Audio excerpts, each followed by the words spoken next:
Welcome all soldiers to the Fantasy Football War Council's podcast.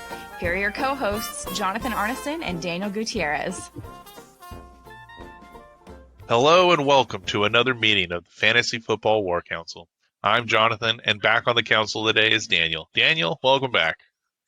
Thank you, sir. Good to be back here with you. What a week. Yes, definitely. What a week. It was a lot of close battles this week, except for one really, really big one. It was a lot of fun to watch, though. Yes. Oh, yeah. It was a good week. I was definitely on the edge of my seat all the way through Monday. So. Yeah, absolutely.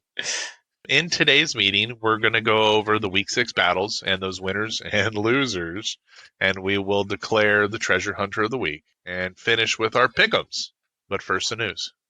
First off, announced today, it's Tua time in Miami. Tua Tagovailoa was named the starter of the Dolphins after the team's Week 7 bye. So, Week 8, Tua will face the 4-2 Rams defense. That's a little bit brutal of a first full game start, but he showed some promise at the end of the game. I think that's going to be a very brutal starting game for him as well. So good luck to him against the Rams. But yeah. John Ross has requested a trade from the Cincinnati Bengals. Who hasn't? After the Bengals declined his fifth-year option before the season. Him not seeing any field time right now, I can see why he wants a fresh start. Hope he finds a new home before the trade deadline in 2 weeks. No, not much time. No, I don't. I mean, every time he touches the field, he gets hurt. So I don't blame them for not playing him. Yeah. Oh yeah. I mean, he's just fast. I've never really saw good hands on him. No, 4.42 owns the record. That's his claim to fame. The Saints will open up the stands for fans this week. Season ticket holders will have access up to 3,000 tickets for the Saints-Panthers contest. Starting to see a little bit of movement as far as COVID is concerned. The more we learn. Yeah, I did see something else that they were hopefully wanting to up the stands to maybe 6,000 and then by the end of the year to 15. So they're trying to get more fans in the stands. And lastly, we have Le'Veon Bell signs with the Chiefs. Yep. I hope this doesn't take away too many touches from Clyde Edwards-Helaire. I think, according to Andy Reid, it's supposed to just be a little bit of a spell here and there, and he doesn't want to, quote-unquote, take away from his little guy. So we'll see how it goes. But they haven't been using him next to the goal lines anyways, and I bet you Bell's going to do better than who they have currently. Yeah, most likely. So, all right, and on to our first battle. Our first battle was a doozy.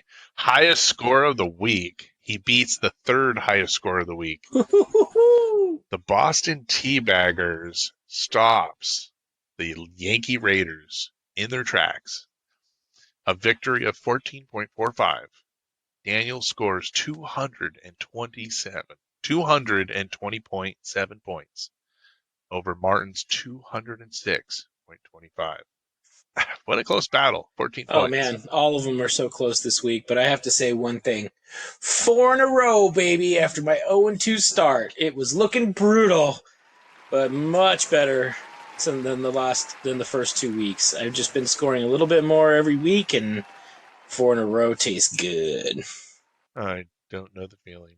Not this year, at least.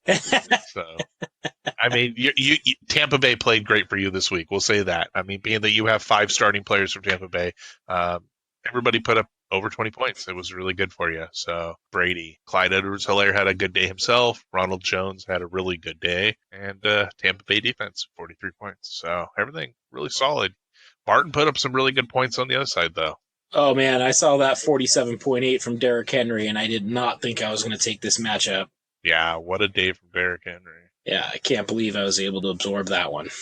Yeah, well, that's a good win there. So, good win. Thank you. Good win. And our next battle, Lincoln's Renegades ambushed Can't Cut the Custard with a 19.7 point victory.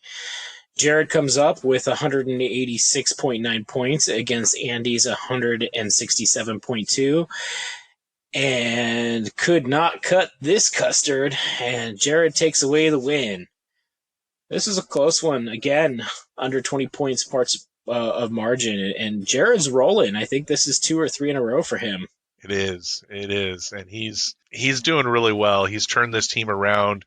He's paying attention to the waivers. I see him making smart moves every week. I'm starting to worry about this team. So yeah, agreed. Julio Jones finally putting up a good game now that Dan Quinn is gone. 33.7. That's the beacon bright spot on can't cut the custard side of things.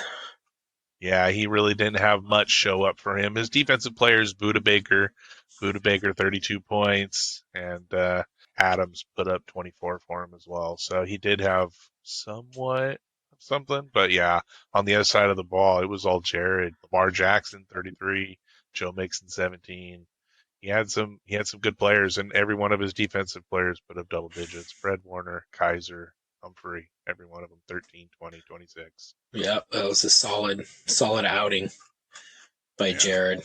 Well done, Jared. Good job, Lincoln's Renegades. That's right. In our next battle, Stonewall Your Face went to war this week against 3 Sheets in the Wind, and 3 Sheets were lost in the wind this week. Ali defeats Mario by 7.95 points. Ooh, close one. Ali scores 182.45 to Mario's 174.5. A very close battle this week, but not close enough to earn our Purple Heart. As we've been saying this whole episode, everything was so close. Carried by Patrick Mahomes and a rare wheel filler showing, Stonewall Your Face moves up here. Yeah, he definitely moves up the ranks with this win. Yeah, I mean, it definitely was a rare showing for Will Fuller, 25 points.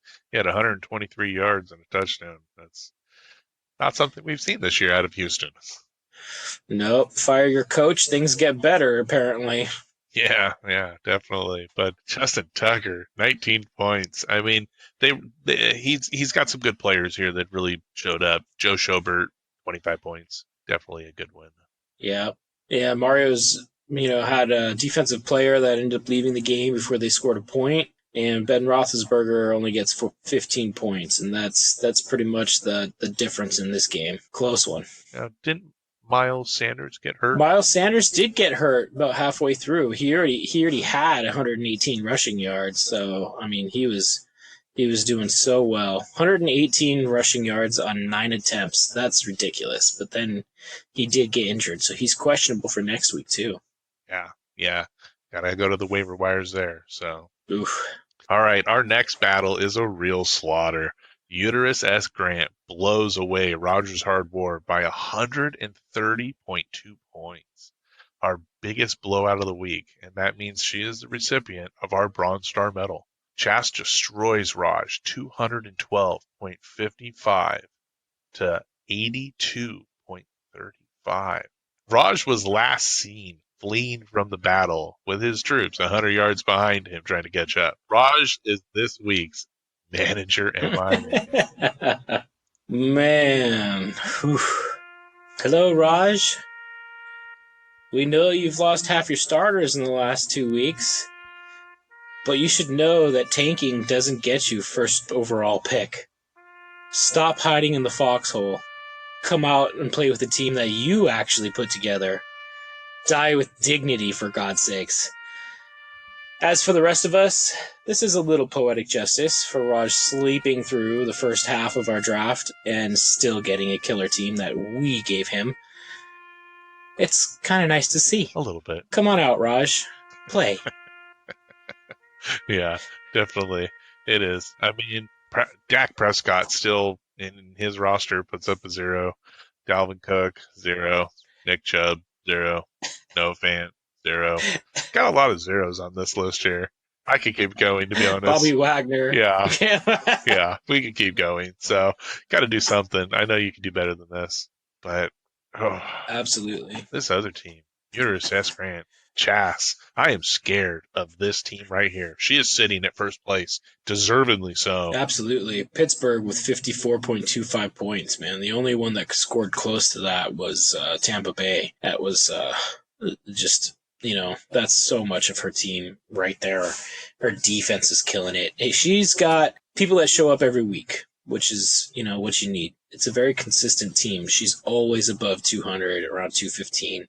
That's super scary. Yeah, definitely. Yeah, she's the second highest score team this week. So that's right. And our final battle of the week is another very close battle. Union Ambush pulls out a close victory over SC Slave Runners, a margin of victory of 5.8 points. Ooh, in our closest battle of the week, it came down to 2 Kyler Murray touchdowns to Christian Kirk, the worst possible outcome for my co-host John. Jose beats John 199.25 versus 193.45.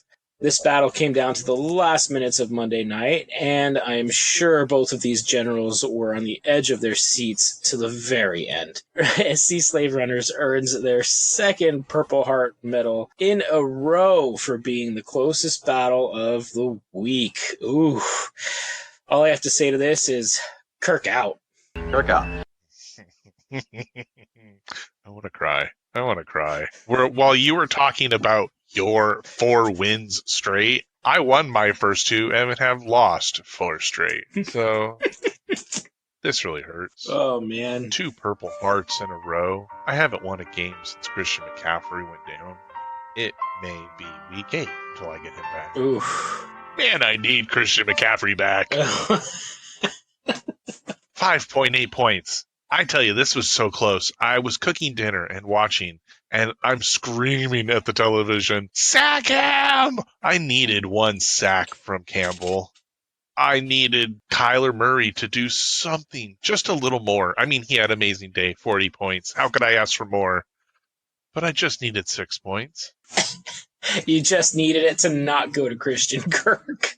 I just needed it to not go to Christian Kirk, and everything went to Kirk. Oh, man. I mean, 25.5 points from Christian Kirk. He had 2 touchdowns, 86 yards. One of them was over 40 yards. Yeah. I don't know what to say to this. Yeah. He hadn't put these points up previously. No. The worst part about that also is his stat line is 2 receptions, 2 receiving TDs, 86 yards, and 1 of a 40-yard reception. Yeah. He only caught 2 balls the whole game. And they both went for touchdowns.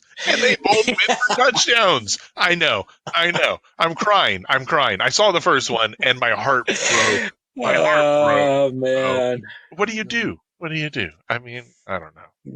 I got nothing to say. You're saying, Christian, come back to me. I can do better. Oh, I've been screaming it for weeks. Yeah, I'm praying to the man. So I hope it changes. Oh, man. All right. Well, that was our battles. Our next is our Treasure Hunter of the Week. This week's Treasure Hunter of the Week is Can't Cut the Custard. We're finding the magic in Fitzmagic. Unfortunately, you didn't win, but you are this week's winner of the Treasure Hunter of the Week award. So congratulations. You win some. Nice. His last starting quarterback, and picked him up for that. Yeah, I mean, it's a good waiver wire pickup. He put up 26 points for him. So yeah, it's not bad. Not bad at all. All right, and now we're getting into the pick'em. So last week, the host went 3-2 each. Let's see how we fare this week in our battles. Let's pick 'em.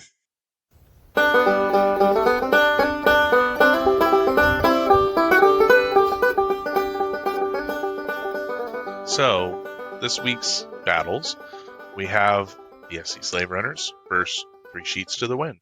Oof. I'm going to go with the SC Slave Runners on this one. And I know you've lost 4 in a row, and this should probably not be the pick. But you're just looking at what Mario has on bye. I mean, I really think that you got this one.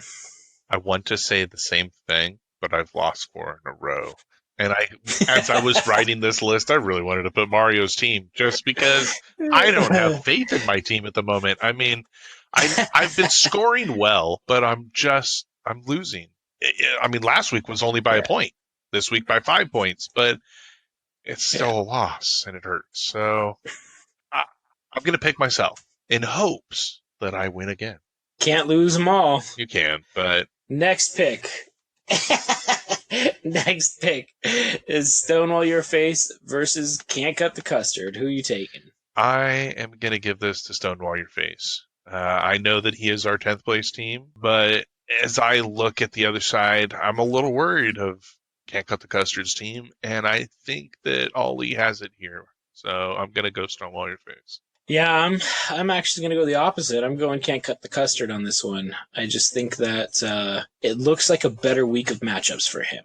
I think it's going to be a close one, but I just think it looks like a better week of matchups. So he does have some good matchups on his side. He does. Again, I think it's just hopes. I hope that he does better, maybe. All right. Our next matchup, Boston Teabaggers versus Union Ambush. And I got to be honest, looking at both the teams, and Union Ambush has actually got a strong team going. But I think today is underdog day because I'm going Boston Teabaggers. Oh, I'm surprised. I'm going to extend your streak to 5. Oh, I would love that. I'm actually choosing Union Ambush. I think his team's just getting healthy just in time to play me. And that sucks. I wish, that didn't happen, but he's getting Chris Godwin healthy again in his second week back. He's getting Michael Thomas back. Alvin Kamara's off a bye. I think that, I've got the deck stacked against me here, so we'll see how it goes. 2 4-2 teams playing each other, and there's only 3 of those left, so we'll see how that works out. Who stays 4-2? That's right. Yeah. Our next matchup is Lincoln's Renegades versus Uterus S. Grant. Who are you going with? This is pegged as my game of the week, and as much as we've said it, everybody that Uterus S. Grant plays is the game of the week. It really is true. And she's playing a team that has won 3 in a row. And it's pegged to be even, this could even produce a Purple Heart if both teams play to their fullest potential. So I'm going to go Uterus S. Grant. I think Chas is going to beat Jared here. I agree. I think this is a heart pick, but I think she's going to pull it out, but I agree completely. I think that this is highlighted as our Civil War game of the week. Yeah, definitely. And our last battle, Rodgers Hard War versus Yankees Raiders. I mean, how can we give it to Rodgers Hard War? He hasn't touched his team in 2 weeks. So I'm going to go Yankee Raiders just because of that reason right there. I agree completely. And part of me hopes that it is another blowout of the week because I just like that can of fodder. I love it. It just needs to. Oh, I needs know. To be. So we need another one for him. That's right. He can get his cannon. It's a lot of fun. It's perfect, and the fact that it's Raj receiving the cannon fodder is very nice too. It would be nice to give it to everyone else, right? I mean, yeah, that's right. This can go out to everybody, so, other than us. Yeah, man. All right, who will win their Bronze Star? Who will win the Purple Heart? And will Raj be our cannon fodder of the week? Thanks again for marching with us. Tune in next council meeting to hear about the Week 7 battles and the accommodations to go to those battles. Send in your questions to the show. We'll get them on here. ffwc23@gmail.com. And as always, stay vigilant, soldiers.